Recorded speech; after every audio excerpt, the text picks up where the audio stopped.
तो आज हम लेके आए हैं हिंदू लॉ बुक, ये मनुस्मृति, जिस किताब से हमारे धर्म को चलाने की कोशिश की जाती है, जिसको बाबा साहब भीमराव अंबेडकर ने 27 दिसंबर 1925 को इसको जलाने का काम किया था महोदय। ये जो मनुस्मृति है, ये भारत सरकार ने सेंट्रल केंद्रीय विश्वविद्यालय में इसको पढ़ाने की इजाजत दी है। हम इसकी चर्चा करना चाहते हैं महोदय। इसमें पेज नंबर 273 पर लिखा है कि जो शूद्र ब्राह्मण के साथ एक आसन पर बैठना चाहे तो राजा उसकी कमर पर दगवा कर उसे देश से निकलवा दे या उसकी चुत्तर कटवा ले। एक कहता है महोदय, पेज नंबर 271 पे लिखता है कि शूद्र यदि द्विजातियों से कठोर वचन कहे तो उसे जीभा छेदन दंड दिया जाएगा, क्योंकि वह अधम है, पैर से उत्पन्न हुआ। एक इसमें कहता है महोदय कि नाम और जाति लेकर यदि शूद्र द्वय से द्विजों की निंदा करे तो जलते हुए 10 उंगली लोहे की सलाख उसकी मुंह में डाली जाए। क्या किसी कुत्ता को, गधा को मुंह में 10 उंगली लंबा लोहे का रड लाल करके डाला गया होगा महोदय? ये भारत के शूद्रों के बारे में एक धर्म विशेष में एक स्थान है उनका। इसीलिए बाबा साहब भीमराव अंबेडकर ने इस ब्राह्मणवाद के खिलाफ में, वर्णवादी व्यवस्था के खिलाफ में बाबा साहब ने इसको रेखांकित किया है। और भारत की व्यवस्था को यदि समझना है तो हमको इस 5 खंड में जो भारत की व्यवस्था है उसको समझना होगा।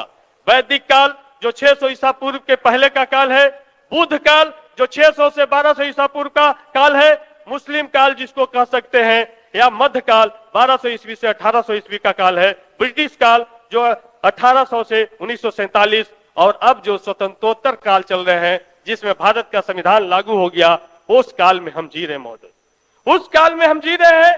लेकिन ये जो स्पष्ट रूप से हम कहना चाहते हैं महोदय कि आज हमने एक किताब पढ़ा आपके सेंट्रल लाइब्रेरी में, कांची लैया की बुक है हिंदुत्व मुक्त भारत की ओर। उसमें वो बड़े सोशल साइंटिस्ट, दुनिया के बड़े सोशल साइंटिस्ट डॉक्टर अंबेडकर के बाद वो गिने जाते हैं। उन्होंने साफ साफ कहा कि इस देश में ये जो ब्राह्मणवादी मनुवादी व्यवस्था जो दलितों पर, शूद्रों पर जो थोपा गया, इसको अगर बुनियादी समझ विकसित करनी है तो समझना चाहिए कि इस देश ने किला बनाया, महल बनाया, कोठी बनाया महोदय, लेकिन उसमें शौचालय नहीं बनाया। क्या बनाया? एक जात बनाया, डोम बनाया, मेहतर बनाया कि बाकी लोग मल मूत्र करेंगे और सुबह उठ के हाथ से उठा के माथा पे उठा के फेंकने का काम करेगा।